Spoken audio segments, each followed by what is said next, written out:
উত্তরবঙ্গে যখন নির্দিষ্ট সময়ে বেশ কিছুদিন আগেই বর্ষা প্রবেশ করেছিল, তখন দক্ষিণবঙ্গের বাসিন্দারা ভাবতে শুরু করেছিলেন যে দক্ষিণবঙ্গে হয়তো এবার তাড়াতাড়ি বর্ষা প্রবেশ করে যাবে। প্রিয় দর্শক, আজকের পূর্বাভাসে আপনাদেরকে জানাবো যে দক্ষিণবঙ্গে বর্ষা প্রবেশ করার মতো অনুকূল পরিস্থিতি কবে তৈরি হতে পারে।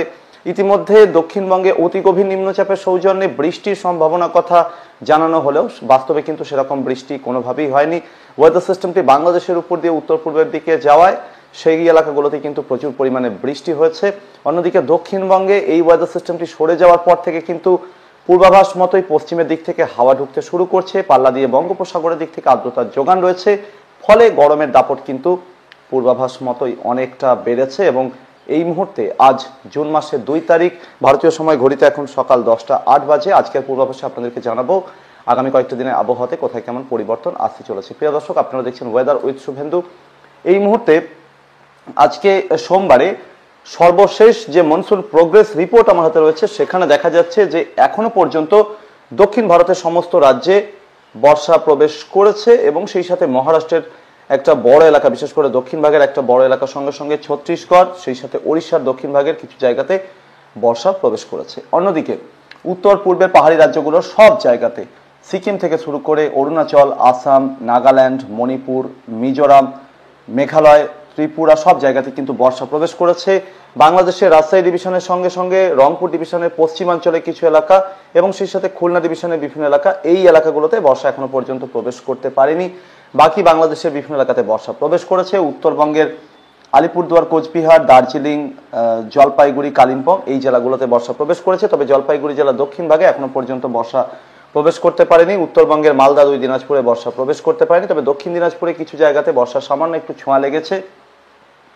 অন্যদিকে গাঙ্গেয় দক্ষিণবঙ্গের কোনো জেলাতেই এখনো পর্যন্ত বর্ষা প্রবেশ করেনি। অল ওভার বাকি যে ভারতবর্ষের বিভিন্ন এলাকা রয়েছে সেখানে এখনো পর্যন্ত কিন্তু বর্ষা প্রবেশ করেনি। প্রিয় দর্শক, বর্ষার প্রোগ্রেস করানোর জন্য দরকার কোনো শক্তিশালী ওয়েদার সিস্টেম, যেটা এর আগে বঙ্গোপসাগরে তৈরি হলো এবং তার আগে আরব সাগরে তৈরি হলো। এই দুটো ওয়েদার সিস্টেম কিন্তু মৌসুমী বায়ুকে খুব তাড়াতাড়ি ভারত মহাসাগরের দিক থেকে ধীরে ধীরে উত্তরের দিকে অর্থাৎ আরব সাগর, বঙ্গোপসাগরের দিকে নিয়ে আসতে সাহায্য করেছিল। তবে এবার যেহেতু কোনো শক্তিশালী ওয়েদার সিস্টেম নেই, তাই মৌসুমী বায়ুর প্রোগ্রেস কিন্তু থমকে গেছে। এবার তাকিয়ে থাকতে হবে আবার কবে শক্তিশালী ওয়েদার সিস্টেম তৈরি হচ্ছে তার দিকে। দর্শক, এই হচ্ছে ভারতবর্ষের সর্বশেষ উপগ্রহ চিত্র, যেখানে দেখা যাচ্ছে যে মধ্য ভারতের কিছু এলাকা, উত্তর ভারতের কিছু এলাকা, এখানে কোথাও কোথাও থান্ডারস্টর্ম অ্যাক্টিভিটি হচ্ছে টুকটাক। অন্যদিকে বাকি ভারতবর্ষের বেশিরভাগ জায়গাতে সেরকমভাবে অ্যাক্টিভিটি কম। দক্ষিণ ভারতে একটু আধটু অ্যাক্টিভিটি হচ্ছে। অন্যদিকে উত্তর পূর্ব বঙ্গোপসাগরে, বিশেষ করে মায়ানমারের যে উপকূলবর্তী এলাকাগুলো এবং লাগোয়া বাংলাদেশের পার্বত্য চট্টগ্রামের উপকূলবর্তী জায়গাগুলো, সেই সাথে ভারতের ত্রিপুরা, বাংলাদেশের ঢাকা ডিভিশনের কিছু জায়গার সঙ্গে সঙ্গে বরিশাল, চট্টগ্রাম ডিভিশনের বিভিন্ন জায়গা, এই এলাকাগুলোতে কিন্তু বেশ জোরালো থান্ডারস্টর্ম অ্যাক্টিভিটি নজরে আসছে। অন্যদিকে আসাম, মেঘালয়, সেই সাথে অরুণাচলের বিভিন্ন এলাকা, এখানেও কিন্তু খানিকটা মেঘপুঞ্জ চোখে পড়ছে। অন্যদিকে কলকাতা সহ গাঙ্গেয় দক্ষিণবঙ্গের আকাশ আংশিক মেঘাচ্ছন্ন, উত্তরবঙ্গের আকাশ প্রধানত পরিষ্কার। বিহার, ঝাড়খণ্ড, ছত্তিশগড়, উত্তরপ্রদেশের পূর্বাঞ্চলের আকাশ এই মুহূর্তে কিন্তু মোটের উপর পরিষ্কার। প্রিয় দর্শক, যেখানে পরিষ্কার আকাশ এই এলাকাগুলোতে দেখা যাচ্ছে, এখানে কিন্তু পশ্চিমের হাওয়ার যোগান রয়েছে, যেটা কিনা পাকিস্তান এবং সংলগ্ন এলাকার দিক থেকে এইভাবে কার্ভ করে ঢুকতে থাকছে। অর্থাৎ দিল্লি সহ পাঞ্জাব, হরিয়ানা, রাজস্থান, উত্তরপ্রদেশের বিভিন্ন এলাকা, মধ্যপ্রদেশ এই এলাকাগুলোতে এখনো পর্যন্ত কিন্তু ব্যাপক গরমের দাপট চলছে। এবং দিল্লিতে কিন্তু এর আগে ঘন্টায় 76 কিলোমিটার পর্যন্ত গতিবেগের জোরালো কালবৈশাখীর মতো ঝড় অর্থাৎ আঁধি কিন্তু এই এলাকাগুলোতে চোখে পড়েছে। অর্থাৎ থান্ডারস্টর্ম অ্যাক্টিভিটি এই এলাকাগুলোতে চলছে। মাঝে এই জায়গাটাতে গ্যাপ রয়েছে, এখানে কিন্তু পশ্চিমের হাওয়ার যোগান অত্যন্ত বেশি এবং ড্রাই উইন্ড কিন্তু দুপুরের দিকটাতে রীতিমতো টের পাওয়া যাচ্ছে। প্রায় লুয়ের মতো পরিস্থিতি এই এলাকাগুলোতে রয়েছে। 40 ডিগ্রি সেলসিয়াসের উপর তাপমাত্রা হামেশাই ঘোরাফেরা করছে। এর ছোঁয়া কিন্তু গাঙ্গেয় দক্ষিণবঙ্গের বিভিন্ন এলাকাতে, উত্তরবঙ্গের বিভিন্ন এলাকাতে লাগছে। অন্যদিকে বঙ্গোপসাগরের দিক থেকেও কিন্তু আর্দ্রতার যোগান এই এলাকাগুলোতে ঠিক এইভাবে রয়েছে। ফলে একটা মিশ্র আবহাওয়া কিন্তু গাঙ্গেয় দক্ষিণবঙ্গ সহ উত্তরবঙ্গ এবং আশেপাশের জায়গাগুলোতে টের পাওয়া যাচ্ছে। দিনের বেশিরভাগ সময় জুড়ে ভ্যাপসা গুমট গরম অতিরিক্ত আর্দ্রতা থাকার জন্য, এবং দুপুরের দিকটাতে পশ্চিমাঞ্চলের জেলাগুলো কোথাও কোথাও খানিকটা হলেও আর্দ্রতার পরিমাণ কমে যাচ্ছে এবং একটু শুকনো আবহাওয়া ফিল হচ্ছে। আবার কিন্তু যত দুপুর গড়িয়ে বিকাল হতে থাকছে ততই কিন্তু আর্দ্রতার যোগান বাড়তে থাকছে। ফলে একটা আর্দ্র অস্বস্তিকর ঘরমাক্ত গুমট গরম, একেবারে যাচ্ছে তাই গরম এই মুহূর্তে জারি রয়েছে একটা বড় এলাকা জুড়ে। দুপুরে তাপমাত্রা আজকে সোমবার মোটামুটি দক্ষিণবঙ্গের বিভিন্ন জায়গাতে 35 থেকে 36 ডিগ্রি সেলসিয়াসের আশেপাশে, গাঙ্গেয় দক্ষিণবঙ্গের পশ্চিমের জেলাগুলোতে আরও একটু বেশি তাপমাত্রা উঠে যাওয়ার সম্ভাবনা। তবে ফিলস লাইক টেম্পারেচার অর্থাৎ তাপমাত্রার যে অনুভূতি, গরমের যে অনুভূতি, সেটা কিন্তু কোথাও কোথাও 48 থেকে 50 ডিগ্রি সেলসিয়াসে উঠে যাওয়ার আশঙ্কাও কিন্তু দুপুরের দিকে থেকে যাচ্ছে। রাতের বেলাতেও মোটেও স্বস্তিদায়ক পরিস্থিতি থাকবে না। ওয়ার্ম নাইট অর্থাৎ রাতও কিন্তু যথেষ্ট গরম থাকবে, এরকমই আশঙ্কা কিন্তু রয়েছে। প্রিয় দর্শক, এই মুহূর্তে পশ্চিমের দিক থেকে যে হাওয়া ঢুকছে, অন্যদিকে বঙ্গোপসাগরের দিক থেকে যে আর্দ্রতাপূর্ণ হাওয়া বা মৌসুমী বাতাস ঢুকছে, দুটো মুখোমুখি হচ্ছে এই জায়গাগুলোতে। ফলে এখানে কিন্তু মেঘপুঞ্জ বেশি সঞ্চারিত হচ্ছে। অন্যদিকে ট্রপোস্ফিয়ারের সারফেস লেভেল থেকে শুরু করে 1 বা 1.5 কিলোমিটার উচ্চতায় পশ্চিমের দিক থেকে যখন হাওয়া আসছে, সেটা এইভাবে আসার পর তারপর কিন্তু এইভাবে কার্ভ করতে থাকছে, অর্থাৎ সেখান থেকে আর্দ্রতার সাপোর্টও কিন্তু পেতে থাকছে। ফলে ম্যাক্সিমাম অ্যাক্টিভিটিগুলো কিন্তু এই এলাকাগুলোতে হচ্ছে এবং এই এলাকাগুলোতেই হওয়ার সম্ভাবনা। আজকে 2রা জুন, আগামীকাল 3রা জুন কলকাতা সহ গাঙ্গেয় দক্ষিণবঙ্গের জেলাগুলোর সঙ্গে সঙ্গে উত্তরবঙ্গের জেলাগুলো, বিহার, ঝাড়খণ্ড এবং ওড়িশার বেশিরভাগ এলাকা, এই এলাকাগুলোতে বেশিরভাগ জায়গা জুড়ে ড্রাই বা শুকনো আবহাওয়া চলার সম্ভাবনা বেশি। প্রবল গরমের দাপট চলতে থাকবে, অর্থাৎ বেশিরভাগ জায়গা জুড়ে শুকনো আবহাওয়া বলতে বৃষ্টির সম্ভাবনা অত্যন্ত কম। তবে এই এলাকাগুলোর কোথাও কোথাও খানিকটা থান্ডারস্টর্ম অ্যাক্টিভিটি হতে পারে, সেটার ব্যাপারে সম্পূর্ণভাবে রুল আউট করা যাচ্ছে না।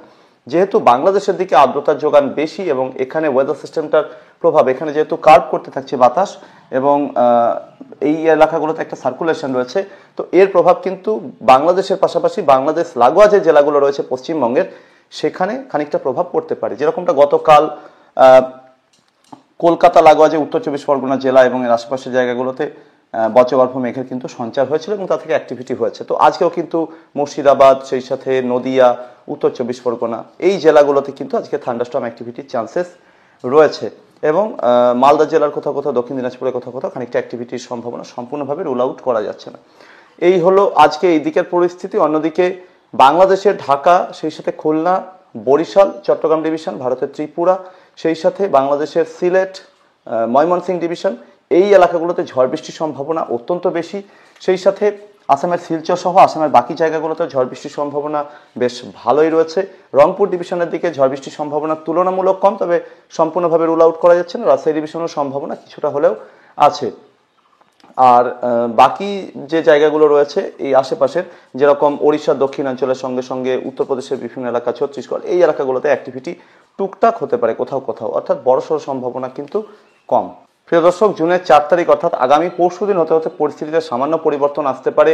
ধীরে ধীরে ঝাড়খণ্ড এবং লাগোয়া দক্ষিণ বিহারের উপর এখানে একটা দুর্বল ঘূর্ণাবর্ত তৈরি হওয়ার সম্ভাবনা কম।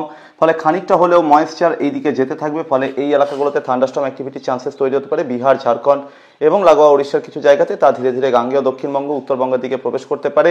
ফলে এই এলাকাগুলোতে ঝড় বৃষ্টির সম্ভাবনা একটু হলেও উজ্জ্বল হতে পারে। কবে নাগাদ? না, জুন মাসের 4 তারিখ নাগাদ। এবং পরবর্তী দিন অর্থাৎ জুন মাসের 5 তারিখে গিয়েও কিন্তু সম্ভাবনা এরকমই থাকবে। জুন মাসের 5 তারিখে এই এলাকাগুলোতে কোথাও কোথাও খানিকটা অ্যাক্টিভিটি হতে পারে এবং জুন মাসের 6 তারিখে গিয়েও কিন্তু গাঙ্গেয় দক্ষিণবঙ্গে অ্যাক্টিভিটি হওয়ার সম্ভাবনা বেশি।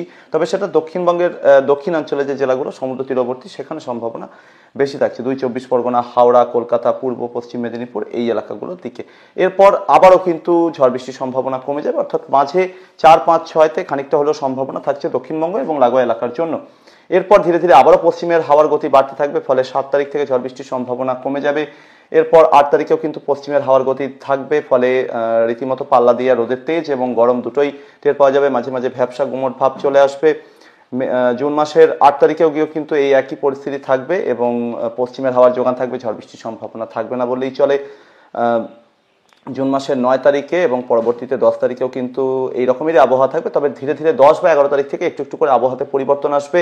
পশ্চিমের হাওয়া ওড়িশা এবং লাগোয়া অন্ধ্রপ্রদেশের দিকে গিয়ে তারপর আবার কার্ভ করতে থাকবে। ফলে আর্দ্রতার যোগান কিন্তু বাড়তে থাকবে এবং ধীরে ধীরে বঙ্গোপসাগরের উত্তরাঞ্চল এবং লাগোয়া উত্তর পশ্চিমাঞ্চলের উপরে এখানে একটা ওয়েদার সিস্টেম তৈরি হওয়ার সম্ভাবনা মোটামুটি জুন মাসের 13 বা 14 তারিখ নাগাদ। সেটা কিন্তু এখনো পর্যন্ত যেটা অনুমান, ধীরে ধীরে উড়িষ্যা হয়ে মধ্য ভারতের দিকে যাওয়ার সম্ভাবনা বেশি এবং এখানে একটা ট্রাপ বা অক্ষরেখার মতো পরিস্থিতি তৈরি হতে পারে।